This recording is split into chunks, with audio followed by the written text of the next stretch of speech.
L'heure est grave.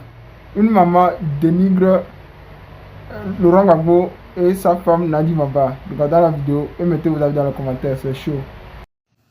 Laurent Gbagbo, il faut vraiment que je continue de dénoncer le mal que cet homme a fait à la Côte d'Ivoire et le mal qu'il continue de faire à la Côte d'Ivoire. D'abord, il a passé l'année préélectorale, au lieu de faire une campagne pour aller gagner les élections contre Dramane Ouattara, il a fait opposition contre opposition. Il a fait une campagne basée sur des cyberactivistes pour dénigrer les autres adversaires politiques. Madame Yves Simone, M. Charles Blé Goudé, M. Awado Melo, et puis tous ceux qui voulaient exister de toute façon. Il a passé son temps à faire ça. Il n'a pas réussi à trouver d'appui, ni même diplomatique. Et aujourd'hui, écoutez bien, il est parti au micro d'Alain Foka pour dire, si je deviens président, je vais me rapprocher de l'AES. Mais M. Laurent Gbagbo, vous vous foutez de qui? Toute la période préélectorale, là, vous n'avez pas pu vous rapprocher de l'AES. Lorsque Ibi avait parlé du bien de lui, là, il a envoyé Kone Katine au Burkina, il est revenu avec quoi? Il n'est pas revenu avec une alliance, il n'est pas revenu avec un accord. Vous n'avez obtenu aucune aide de la part de personne, ni des pays africains, ni en Europe. Vous vous êtes déplacé plusieurs fois à Paris, vous êtes déplacé aux États-Unis, on vous a vu. Vous êtes revenu avec quoi? Rien. Aucune personnalité dans ce monde. Personne, si ce n'est le PPACI d'Ibe, ne vous a soutenu. Et c'est aujourd'hui que vous êtes une coquille vide, que vous vous êtes couché devant Dramane Ouattara, que vous lui avez offert un boulevard pour devenir président, que vous lui avez donné 5 ans. C'est aujourd'hui que vous allez venir déclarer que si vous devenez président, vous allez vous rapprocher de l'AES. Mais à quel moment vous allez devenir président? Vous ne connaissez pas votre âge, j'ai besoin de vous rappeler votre âge. Déjà, vous ne pouvez même plus marcher. On ne vous entend même plus parler. À quel moment vous allez devenir président? À quel moment? Vous savez pourquoi vous n'avez pas obtenu de soutien? C'est parce que vous n'êtes plus quelqu'un de correct. Vos petits-enfants habitent dans Abidjan, là, vous ne les avez jamais vus. Jamais. Vous avez passé une année à vous mettre sur les réseaux sociaux pour raconter vos histoires privées. Des choses qui ne nous regardaient pas. Même le personnage lambda, il ne vient pas raconter sa vie intime sur les réseaux sociaux, mais vous l'avez fait. Mais qui peut vous respecter? Qui peut vous aider? Qui? Regardez bien les 3 pays, les présidents des 3 pays de l'AES, là, ce sont des gens de valeur. Quand ils parlent là, on sent que ils soutiennent des valeurs. Ils se battent pour les valeurs. Mais vous n'en avez pas. Vous avez montré que vous êtes un homme de peu de valeur, si ce n'est même sans valeur. Vous êtes devenu une coquille vide, Laurent Gbagbo. C'est Madame Yves Simone qui a fait de vous le politicien que vous êtes. C'est elle qui vous a formé. C'est elle qui a fait que le FPI est devenu suffisamment fort jusqu'à gagner les élections.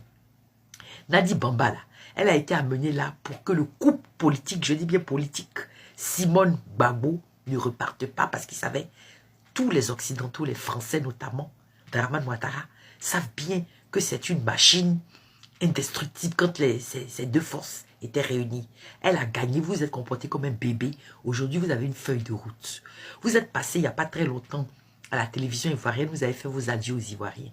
Ensuite, on vous a retrouvé encore là. Quand on vous demande ce que vous faites, vous avez répondu que vous partirez quand le moment sera venu. Mais apparemment, le moment n'est pas venu, puisque maintenant, vous venez nous dire que quand vous serez élu président, vous allez vous rapprocher de l'AES. Je ne crois pas que les pays de l'AES aient envie de se rapprocher de vous. Vous êtes un homme sans valeur. Vladimir Poutine, vous avez fait croire à un moment que la Russie allait vous aider. Mais Vladimir Poutine aussi, c'est un homme de beaucoup de valeurs. Il a des valeurs. C'est pas comme vous. Vous êtes comporté comme mais vraiment avec petitesse. Avec petitesse, les communiqués que votre parti a pondu. Alors, il y a un truc qui me dérange aussi. C'est que sur la place ici entre nous, là, les Béninois, les Congolais, les Camerounais prennent plaisir en ce moment à parler de l'affaire ivoirienne et à classifier nos hommes politiques. Alors, Laurent Gbagbo a bien réussi sa campagne pour discréditer les autres candidats. Vous entendez des Camerounais, des Congolais. Oui, si c'est pas Gbagbo, si c'est pas Gbagbo, il n'y a personne. Je vais vous dire quelque chose. Les TikTokers zélés là, parlez bien de la Côte d'Ivoire. Parlez de la Côte d'Ivoire. Mais si je vous entends encore dire quelque chose contre Madame Yves Simone ou contre Charles Blé Goudé, je vais courir avec vous dans la mer. Je vais dire vos noms. Je vais dire vos noms. Et après, maintenant, je ne vais plus vous lâcher. On va courir ensemble. Laurent Gbagbo, tu vas te rapprocher de personne. Tu ne deviendras plus jamais président en Côte d'Ivoire. Tu es une coquille vide. Tu travailles pour le pouvoir de Dramane. Ton parti est infiltré. La preuve, c'est qu'aujourd'hui, il y a 7 personnes qui vont aller se présenter aux législatives alors que tu as tout fait pour boycotter les présidentielles, pour laisser ce fameux boulevard dont toi-même tu as parlé à Alain Foucault. Et aujourd'hui, la preuve que tu ne contrôles pas ton parti, n'est-ce pas? C'est qu'il y a 7 personnes de ce parti qui vont se présenter aux législatives. Alors, tu as laissé Nadi Bamba prendre les rênes de ce pouvoir, de ce parti. Pourtant, il n'a aucune formation politique. On a tous vu la vidéo, le jour où elle a recruté le petit Ziggy, qui est toujours en prison. Ah, Ziggy, c'est mon cœur. Ah, Ziggy, c'est mon cœur. Et puis, elle le tripotait. C'est comme ça qu'on fait de la politique, Laurent Gbagbo. C'est comme ça, ce que Mme Yves Simone t'a appris. On prend les enfants des gens, on les tripote devant les caméras. On n'a rien. Ah, c'est mon cœur, c'est mon cœur. On les fait mettre en prison. Aujourd'hui, tu nous dis que quand tu seras président, tu as t'es rapproché de l'AES. Tu as oublié qu'il y a 1000 personnes qui sont en prison.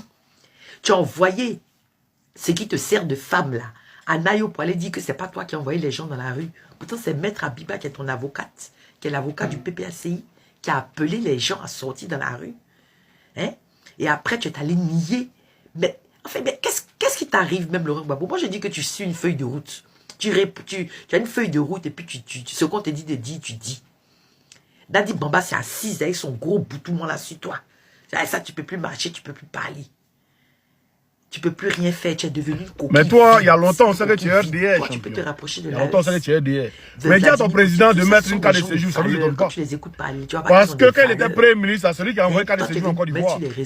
C'est dans notre qui a envoyé carte de séjour en Côte d'Ivoire. C'est là qu'on a commencé à identifier les étrangers. On a commencé à identifier les étrangers des Ivoiriens. C'est depuis ce jour-là qu'on a séparé les étrangers des Ivoiriens. Même tous les gros, même ton fils. Mais c'est vous là, vous avez commencé à vous moquer du Burkina. Bon, vous avez joué le Burkina, vous avez gagné le Burkina, vous avez vous moquer. Le Mali a joué, ils n'ont pas joué à vous. Vous avez commencé à vous moquer du Mali. Le Cameroun a joué, ils ont été éliminés, vous êtes moqués d'eux. Mais les gens se moquent de vous, vous dites non, on n'a qu'à mettre qu'à les séjours. Mais j'ai bien sûr mettre qu'à les séjours là. Ta mère, elle fait comment? Ta mère, elle est burkinabé. Oh, c'est pas une politicienne. Ta mère, elle est burkinabé.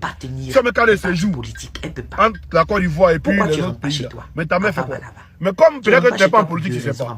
Mais la CEDEAO a déjà mis des séjours entre eux et puis l'AES.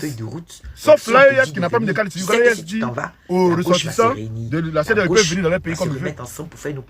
Mais les ressortissants de l'AES, quand ils veulent partir dans les pays de la CEDEAO, ils doivent prendre cas de séjour. C'est obligatoire. Tu sais que dans la carte de séjour. C'est un tout petit village. Mais si ta maman veut aller dans son pays, le Burkina, fait comment? Pas aller s'asseoir là-bas jusqu'avec le vieillard que tu es. C'est une apatride. Non, non, non. Vous là, ne vous pressez pas où? Toi, tu es un homme, et puis ton ami garçon achète le téléphone. Elle va jamais aller s'asseoir. C'est pas Woubi qui est là. Elle va jamais aller s'asseoir maman avec toi. Ton trou de balle là, c'est troué ou quoi? C'est un Woubi champion. Là, tu continues de mentir moi, peut-être pour un ami garçon achète le parce que téléphone. c'est Jamais de la vie. mensonge. Toi, tu es assis, ma cause achète le téléphone de donner. Mais c'est sûr que tu sois RDR, champion. Si l'AES voulait se rapprocher. Et puis peut-être que ton trou de balle, il est troué. Il faut arrêter de mentir aux Ivoiriens. Quand tu es venu dans la politique, on est dans la politique. Ah, tu n'as plus balai, tu es venu dans la politique. Si la politique, on est dedans. On est là, si. Les TPS ont eu confiance. Après, c'était l'AES. Après, c'était on va faire du bruit. Si Dramane Ouattara dit qu'il est président, on va faire ci, on va faire ça. Tu as fait quoi? Tu es venu te coucher devant lui quelques jours avant le scrutin. Et tu as tout fait pour que les autres candidats soient boycottés. Voilà ce que tu as fait. Tu as fait du mal aux Ivoiriens. Tu as profondément divisé la société ivoirienne. Et Nadi Bamba, elle a assis sur ta tête comme bagage qui est trop lourd là. Bagage qui est trop lourd là. Tu n'as pas vu tout le monde qu'elle a assis sur ta tête comme ça. Gbagbo Laurent, jusqu'à tu ne sais même plus ce que tu dis. Quand je serai président, il y a me rapprocher de l'AES. Gbagbo Laurent, va en maison de retraite, c'est ta place. Les 3 présidents de l'AES, quand ils ont écouté cette vidéo, ils ont dû rigoler. Ils ont dû se dire, mais le vieux là, il est temps pour lui d'aller. Hein. Mais il faut savoir que Nadi Bamba n'ira pas avec toi en maison de retraite, il ira tout seul. Le PPACI de Laurent Gbagbo est devenu un instrument de répression. Après avoir été un instrument de propagande non politique, mais pour des personnes, lui et son épouse, c'est devenu aussi un instrument de désinformation sur l'ensemble de ses adversaires politiques. Il s'est fâché avec toute la classe politique ivoirienne et son service de communication n'a fait que salir les autres. On a vu comment il a traité M. Awa Domelo parce que M. Awa Domelo voulait qu'il y ait un candidat PPACI sur la liste électorale. Lui ne pouvant pas être sur cette liste, il a chassé M. Awa Domelo et aujourd'hui, son parti vient de pondre encore un autre communiqué, parce que eux, c'est de communiquer en communiqué. Ils savent très bien faire ça. Et il y a une liste de 17 ou 18 personnes qui vont chasser tout simplement du PPACI parce qu'ils ont décidé d'aller aux législatives. Alors déjà, ils ont été privés de présidentielles. Ce sont des gens qui sont des intellectuels, qui occupaient des postes importants au PPACI.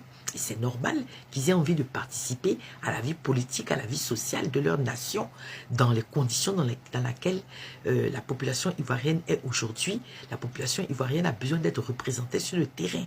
Et lui, qu'est-ce qu'il fait? Il les chasse. Alors, je ne sais pas trop combien ils sont au PPACI, leur nombre. Mais à mon avis, c'est un peu chronique d'une fuite annoncée.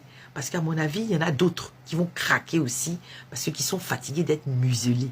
Parce qu'ils sont muselés par ce couple Nadi Bamba, Laurent Gbagbo. Ils sont muselés tout simplement. Ils ne peuvent pas exprimer leurs compétences. Ils ne peuvent pas aider même leur peuple. On leur interdit.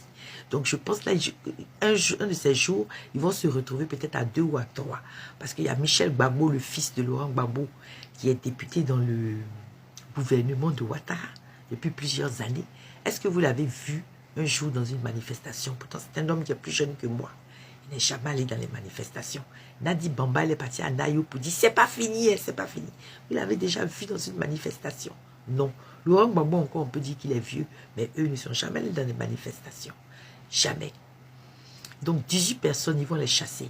Ils vont se retrouver un jour, peut-être, Michel Gbagbo, Laurent Gbagbo et Nadi Bamba dans le parti, là.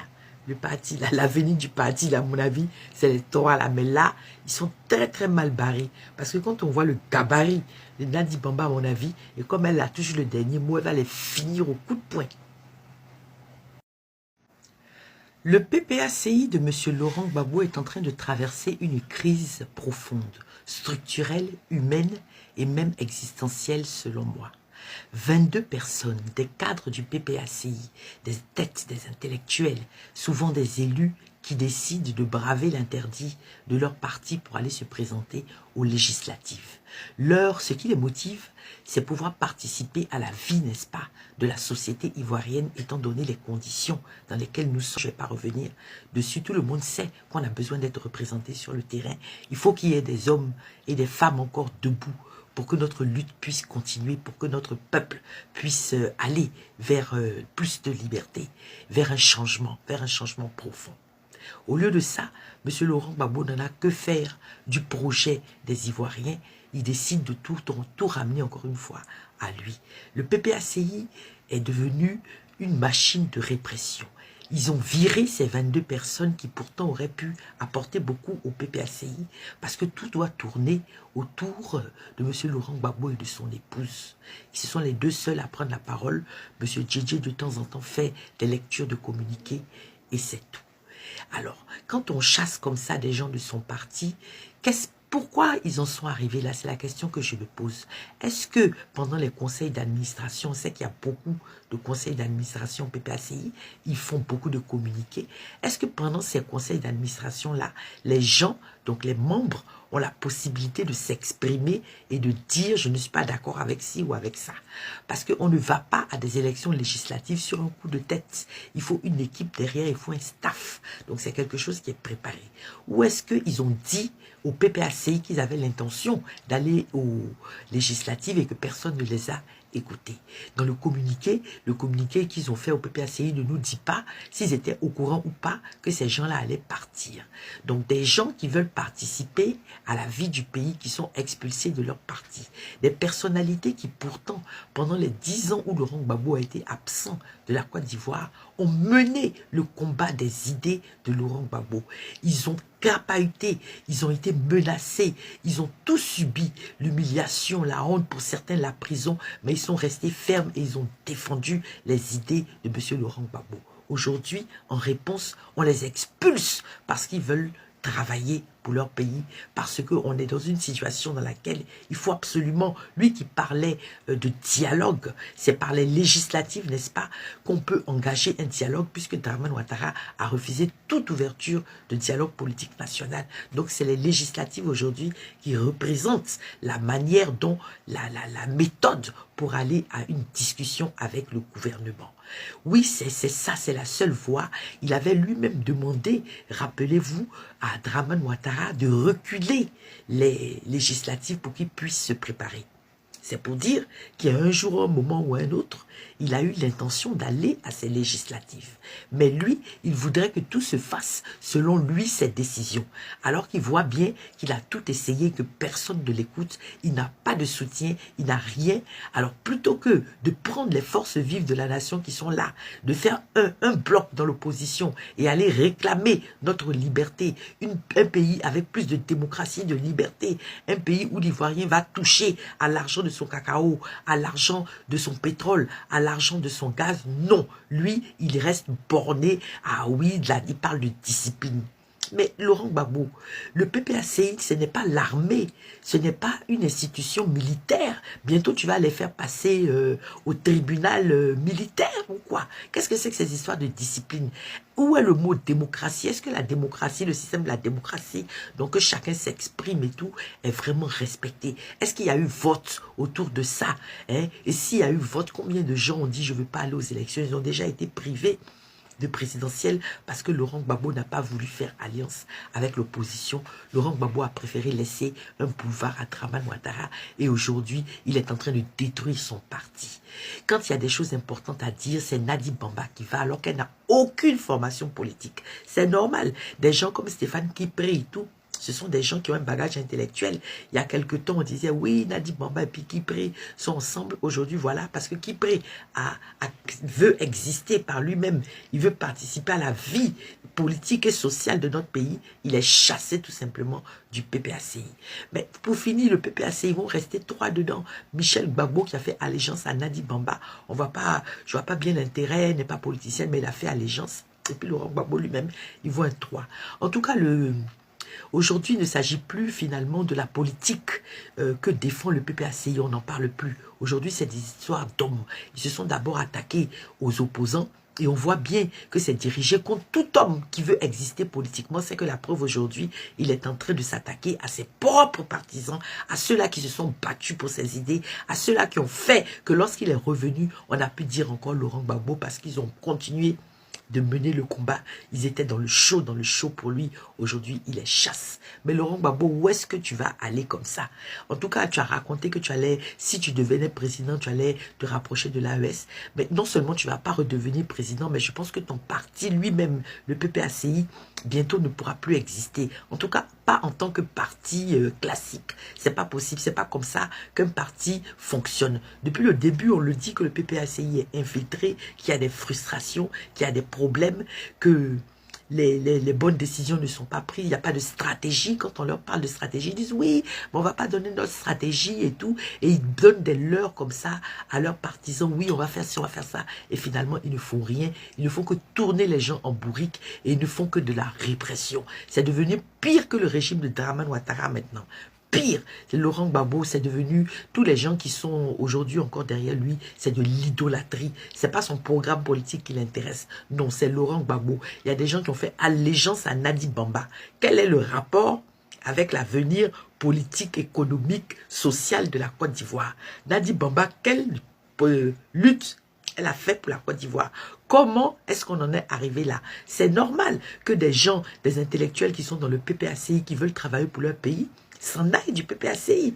Parce qu'on ne peut pas accepter que Nadi Bamba aille comme ça humilier le parti parce qu'elle fait des discours parfois, mais elle est à côté de la plaque. C'est humiliant. Et eux, ce sont des têtes, des intellectuels et ils doivent se taire. Pourquoi ils se tairaient? Hein? Voyez bien.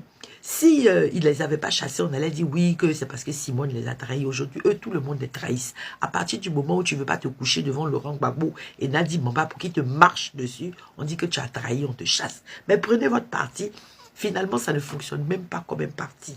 Et ça prouve que c'est une crise, mais vraiment profonde. Un parti infiltré, un parti où les gens sont muselés. Un parti qui ne pense pas au programme politique, qui ne pense pas aux Ivoiriens, mais plutôt aux personnes, qui s'attaquent comme ça à toute personne. On dirait des hyènes maintenant, ils s'attaquent à tout ce qui bouge autour d'eux. Non mais c'est quoi ça? C'est pas un parti politique. Laurent Gbagbo, il faut fermer boutique et puis prendre ta retraite une bonne fois pour toutes. Je sais que c'est difficile pour Nadi Bamba d'accepter à son âge, d'aller s'asseoir à Mama, mais c'est tout ce que tu peux faire de bien pour les Ivoiriens. Les Ivoiriens n'ont besoin que d'une chose actuellement, c'est de ton absence, de ton absence.